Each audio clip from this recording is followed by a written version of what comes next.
What's good YouTube, it's me again, back with another video, as you can see.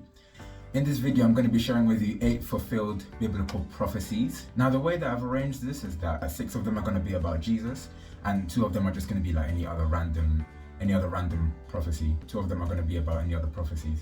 So this video is for my Christians out there, but of course non-believers, if you want to watch, feel free. I recommend that you watch this. So for us Christians, this is actually more proof for our faith that Jesus is the way. That one, along with the resurrection and the Holy Spirit's transformation in our lives. Now just quickly, a prophecy is defined as a foretold word of God about a future event, and there are many of those that are written down. There are hundreds of those in the Bible, and in this video I'm just going to share with you 8 of them. So without further ado, let's get into the video. Now these prophecies are just going to be the ones that are written down in the Old Testament and fulfilled in the New Testament. So now the first prophecy we're going to look at comes from Deuteronomy 18:18, and this talks about how God was going to raise someone up to speak his word. I will raise up for them a prophet like you from among their fellow Israelites, and I'll put my words in his mouth and he will tell them everything I command him. We see this fulfilled in John chapter 8 verse 28 to 29, which reads, "Then you will know that I am he, and that I do nothing on my own will, but speak what the Father has taught me. The one who sent me is with me. He has not left me alone, for I always do what pleases him." Second prophecy we're going to look at comes from 2 Samuel chapter 7 verse 14, which actually acknowledges that Jesus will be the Son of God. Reading from verse 13, it says, "He is the one who will build a house for my name, and I will establish the throne of his kingdom forever. I will be his father, and he will be my son." Now the context of this is that when David dies and rests with his ancestors, God is going to raise up a new king, and his kingdom, his throne will last forever. Now in the Bible, obviously, we know that there is one person who has an everlasting throne, and that person is Jesus. Yes, sir. And we see this fulfilled in the book of Luke chapter 1 when the angel talks about how when the angel appears to Mary and tells her that she's going to have a baby called Jesus. So in the passage we read, he will be great and will be called the Son of the Most High. So the third prophecy we're going to look at comes from 1 Chronicles 17:11, and this one talks about how Jesus is going to be the offspring of David. Now in fact, this is actually from the same Old Testament passage that Jesus will be the Son of God. And we read, "When your days are over, you go to be with your ancestors, and I will raise up your offspring to succeed you, one of your own sons, and I will establish his kingdom." So again, God is talking to David about how when David dies, God is going to raise up someone from David's offspring, and he will have an everlasting kingdom. And we see this fulfilled in the book of Matthew chapter 1 verse 1, which reads, "This is the genealogy of Jesus the Messiah, the son of David, son of Abraham." We can also see even later in that gospel, Jesus is being referred to as the son of David by 2 blind men in Matthew chapter 9 verse 27. Alright, so the fourth prophecy we're going to look at comes from Isaiah chapter 53 verse 4. "Surely he took up our pain and bore our suffering."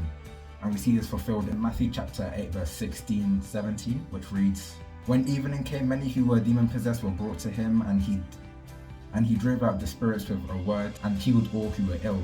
This was to fulfill what was spoken through the prophet Isaiah. He took up our infirmities and bore our diseases." So the fifth prophecy we're going to look at comes from Daniel chapter 7 verses 14. Yes.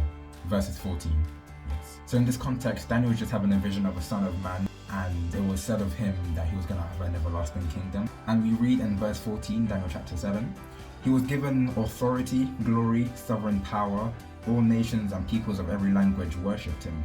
His dominion is an everlasting dominion that will not pass away and never be destroyed." And we see this come true when the angel says to Mary in Luke chapter 1 verse 33, "And he will reign over Jacob's descendants forever. His kingdom will never end." And the sixth and final prophecy about Jesus comes from Joel chapter 2 verse 32. So the context of this passage is about the day of the Lord and how the Lord is going to save. He's going to be able to save only through his name. And we read, "And everyone who calls on the name of the Lord will be saved. For on Mount Zion and in Jerusalem there will be deliverance, as the Lord has said." And we know this is true when we read Romans chapter 10 verse 12 and 13, which reads, "The same Lord is Lord of all, who richly blesses all who call on him. For everyone who calls on the name of the Lord will be saved."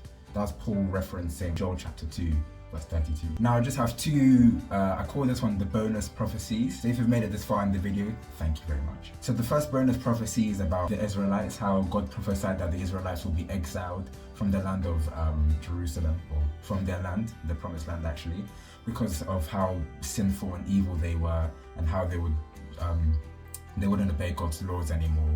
So yeah, God decided that he was going to punish them by exiling them to the land of Babylon. There are a plethora of Bible verses, a lot of Bible verses that talk about how God was going to exile the Israelites. And we see this fulfilled in 2 Kings chapter 24 and 25 and Lamentations. So Lamentations is just the aftermath of the exile, which obviously means the exile did happen. And the last prophecy we're going to look at comes from Joel chapter 2 verses 28 to 29, which reads, "And afterwards I will pour out my spirit on all people. Your sons and daughters will prophesy, your old men will dream dreams, and your young men will see visions. Even on my servants, both men and women, I will pour out my spirit in those days." And in those days are from the book of Acts chapter 2, in the day of Pentecost, where the disciples, the believers, were baptized in the Holy Spirit so that they could carry on Jesus' missionary work of just proclaiming the gospel to the nations and healing, continuing Jesus' ministry. So in this context, Peter and the disciples were baptized in the Holy Spirit and they were speaking in tongues and people were calling them drunk, but Peter actually mentioned that this was supposed to happen and he referenced Joel chapter 2 verse 29 and 28. He actually quoted Joel word for word. In Acts chapter 2 verses 17 to 18, he ended up quoting word for word what Joel said in Joel chapter 2 verse 28 and 29.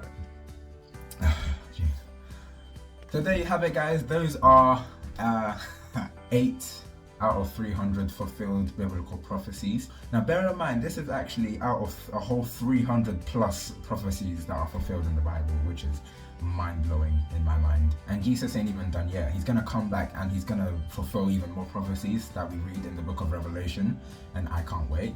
So hopefully for us Christians out there, I hope this has strengthened your faith in Jesus, knowing that like Jesus, God is always kind of come through. God is always gonna come through on his promises. And yeah, that's the video. So I hope you guys enjoyed the video. Please smash that like button and the subscribe button. Notifications, please.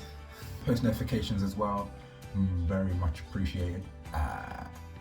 Yeah, that's the video. Hope you guys enjoyed the video and I'll see you in the next one. Yeah, in a bit.